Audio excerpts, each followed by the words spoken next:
Spot TV के मोअज़्ज़िज़ दोस्तों, अस्सलामु अलैकुम। खिलाफत उस्मानिया का असल बानी अर्तुगरुल का पोता और उस्मान गाजी का बेटा औरहान था। वो 1281 में सौगौत में पैदा हुआ और जवान होने तक रोज़ दादा की कब्र पर हाजिरी देता था और कब्र के सरहाने खड़े होकर दादा का ख्वाब दोहराता था। वो उस्मान गाजी के साथ मिलकर सौगौत के दाएं बाएं मौजूद किले भी फतह करता रहा।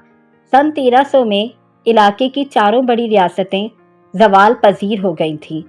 सिलजोक रियासत ख़त्म हो गई, अयूबी सल्तनत कमज़ोर हो रही थी, बाज़नतीनी अम्पायर की ईंटें भी गिर रही थीं और मंगोलों का तूफ़ान भी सिमट कर चीन तक महदूद हो गया था।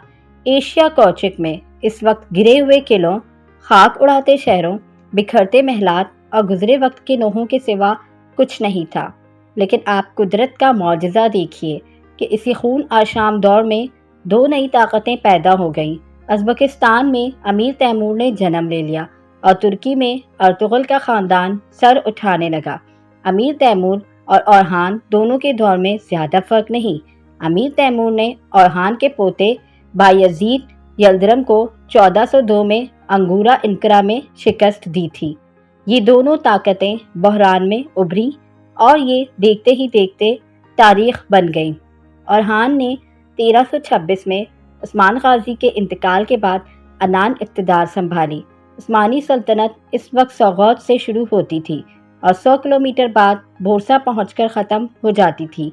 लेकिन औरहान ने इसके बावजूद न सिर्फ अपना सिक्का जारी किया बल्कि अपनी रियासत का आइन, कानून और ब्यूरोक्रेटिक सिस्टम भी बनाया। ये औरहान था जिसने अपने दादा अर्तुगरुल की दास्तान लिखवाई और उसके नाम का सिक्का जारी किया। ये वही सिक्का था जो आगे चलकर ड्रामा सीरीज़ अर्तुगरुल का महरिक बना। कैसे, ये मैं आपको किसी और वीडियो में बताऊंगी।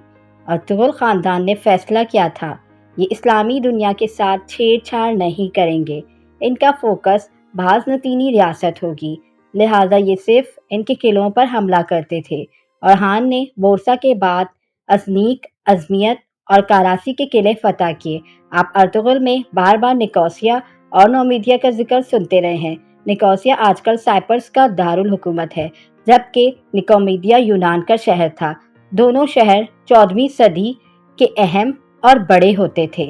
औरहान ने ये भी फतह कर लिए। ये इसके बाद साबिक सुल्जूक रियासत के शुमाली मशरकी इलाकों की तरफ बढ़ा और आधा अनातोलिया भी फतह कर लिया और फिर ये आज तुर्कमानिस्तान की तरफ मुड़ गया और इसका खासा हिस्सा भी काबू कर लिया। बाज़नतीनी हुकूमत इससे घबराती थी, चुनाचे बाज़नतीनी बादशाह जान शिशम ने इसके साथ अमन मुआहदा किया और अपनी साहबजादी इसके अक़द में दे दी। ये पहला तुर्क सुल्तान था जिसने गैलीपोली और इनकरा फतह कर लिए। इसने गवर्नेंस का अपना एक मॉडल भी तख्लीक किया था। आगोज़ कबाइल झंडे को सिंजाक कहते थे। औरहान ने रियासत को मुख्तलिफ सूबों और ज़िलों में तकसीम किया और हर ज़िलेदार को मुख्तलिफ रंग का झंडा दे दिया। इन झंडों की वजह से इसके ज़िले संजाक कहलाते थे। इसने ज़िलेदारों को अपनी फ़ौज बनाने, इलाके फ़तह करने और टैक्स जमा करने का इख्तियार भी दे दिया। इस हिकमत अमली की वजह से इसकी फ़ौज भी मजबूत हो गई और अवाम भी खुशहाल हो गए। इसने बेशुमार मस्जिदें, मदरसे और कारवाने सराय बनवाए।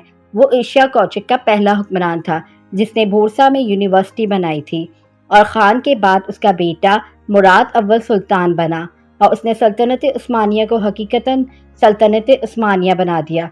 मुराद 30 साल हुक्मरान रहा और इन 30 बरसों में 24 साल मैदान जंग में रहा। उसका रिकॉर्ड था कि उसने कोई जंग नहीं हारी थी। उसने बल्गारिया, सर्बिया और मकदूनिया फतह कर लिए। उसकी आखिरी जंग कोसोव में हुई थी और पूरे यूरोप की फ़ौजें इकट्ठी होकर उसके मुकाबले के लिए मैदान में उतरी थी, लेकिन उसने इस मुश्तरका फ़ौज को भी खाक चटवा दी। वो 1379 में कोसोव की जंग के दौरान ज़ख्मी होकर इंतकाल कर गया। मुराद अव्वल के मरने की खबर फैली तो पूरे यूरोप पर जश्न मनाया गया और तमाम कलीसियाओं की घंटियां बजाई गईं। मुराद अव्वल ने उस्मानिया सल्तनत के था रकबे में 5 गुना इजाफा किया। लेकिन आप ये जानकर हैरान हो गए 4 نسلوں کی فتوحات کے باوجود مراد اول کے انتقال تک سلطنت عثمانیہ صرف 20,000 مربع کلومیٹر پر محیط تھی، اور یہ رقبہ آج کی راولپنڈی ڈویژن سے بھی کم تھا۔ یہ تھی سلطنت عثمانیہ۔ 4 نسلوں کے بعد کی سلطنت عثمانیہ یہ حقیقت ثابت کرتی ہے کہ ریاستیں ایک دن میں نہیں بنا کرتی، ان کی بنیادوں میں نسلیں کھپ جاتی ہیں۔ آپ ایران سے لے کر ویانہ تک سفر کریں، آپ کو ہر 10-15 کلومیٹر بعد کوئی نہ کوئی مزار، کوئی نہ کوئی قبرستان ملے گا، اور اس قبرستان میں آپ کو کوئی نہ کوئی ترگت، کوئی نہ کوئی عبد الرحمن، کوئی نہ کوئی سامسا اور کوئی نہ کوئی بامسی ملے گا۔ ویانا کے مضافات اور بداپیسٹ کی پہاڑیوں تک پرترک قبرستان ہیں، اور ہر قبر کے سرحانے کلمہ شہادت لکھا ہے۔ ریاستوں کو ریاست بنانے میں نسلوں کا لہو اور ہڈیاں خرچ ہوتی ہیں، اور پھر کہیں جا کر ریاستیں سر اٹھاتی ہیں، پھر کہیں جا کر ان کے جھنڈے اقوام عالم کے درمیان لہراتے ہیں۔ خلافت عثمانیہ کی رگوں میں بھی ارطغرل کی 18 نسلوں اور 36 سلطانوں کا لہو شامل ہے، اور پھر کہیں جا کر ارطغرل کی نسل تک پہنچا، پھر کہیں جا کر دنیا نے تسلیم کیا ترک صرف ترک ہوتے ہیں۔ نپولین بوناپارٹ نے ارطغرل کی نسل کے بارے میں کیا خوب کہا تھا۔ اس نے کہا تھا، دنیا کی ہر فوج کسی نہ کسی اسٹائل میں لڑتی ہے، لیکن ترک صرف اور صرف ترکوں کے اسٹائل میں لڑتے ہیں۔ ارطغرل کی نسل نے صرف تلواروں اور گھوڑوں میں کمال نہیں کیا، بلکہ اس نے دنیا کو بیوروکریسی، آرکیٹیکچر، لائف اسٹائل اور فوج سازی کا ماڈرن فن بھی دیا۔ عثمانی سلطان یتیم بچوں کو گود لے لیتے تھے اور ان بچوں کو اعلیٰ تعلیم دلواتے تھے۔ یہ جب بڑے بچے ہو جاتے تھے تو یہ انہیں بیوروکریسی میں شامل کر دیتے تھے۔ یہ بچے رشتہ داروں کی مجبوریوں سے پاک ہوتے تھے، چنانچہ یہ پوری زندگی کرپشن فری رہتے تھے۔ ترک فوج کا ایک جانثار دستہ ینیچری کہلاتا تھا۔ یہ لوگ صرف مرنے کے لیے میدان میں اترتے تھے، لہٰذا یہ کبھی ہار کر واپس نہیں آتے تھے۔ سلطان بھی ان کے خوف سے کوئی ناانصافی، کوئی گڑبڑ نہیں کرتے تھے۔ یہ باغی شہزادوں کے سر اتار دیتے تھے اور کمزور اور کرپٹ بادشاہ کو کان سے پکڑ کر تخت سے اتار دیا کرتے تھے۔ آپ نے اگر ترکش آرکیٹیکچر دیکھنا ہو تو آپ استنبول چلے جائیں، آپ کو ہر پرانی عمارت، ہر پرانی مسجد پکڑ کر بیٹھ جائے گی۔ اور رہ گیا لائف اسٹائل، تو کافی ہو، سگریٹ ہو، کاغذ ہو، رائفل ہو، بوٹ ہو، کموڈ ہو یا پھر ہیئر کلرز ہو، آپ کو ان کے پیچھے سلطنت عثمانیہ اور ترک ملیں گے۔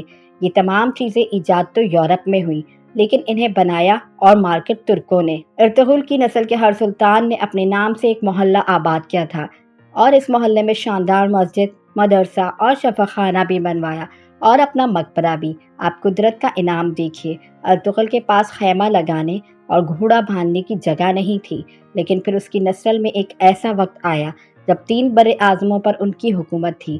ان کا جھنڈا چین اور روس کی سرحد سے لے کر کرویانہ اور ایران، عراق، سعودی عرب اور شام سے ہوتا ہوا مصر تک جاتا تھا۔ ارطغرل کی نسل کے ایک بادشاہ سلیمان دی گریٹ کی سلطنت 20 لاکھ مربع میل تک پھیلی ہوئی تھی۔ یہ ہوتی ہے اللہ کی دین۔ اسے کہتے ہیں کہ جب کوئی قوم اللہ کے راستے پر چلتی ہے تو پھر اللہ چرواہوں کی نسلوں کو بھی قوموں کا تاج بنا دیتا ہے۔ یہ پھر عروج کی بھی اتنا عروج دیتا ہے کہ عروج کو بھی پسینہ آ جاتا ہے۔ مزید ایسی ویڈیوز کے لیے ہمارے چینل اسپاٹ ٹی وی کو لائک اینڈ سبسکرائب کریں۔ شکریہ۔ اللہ حافظ۔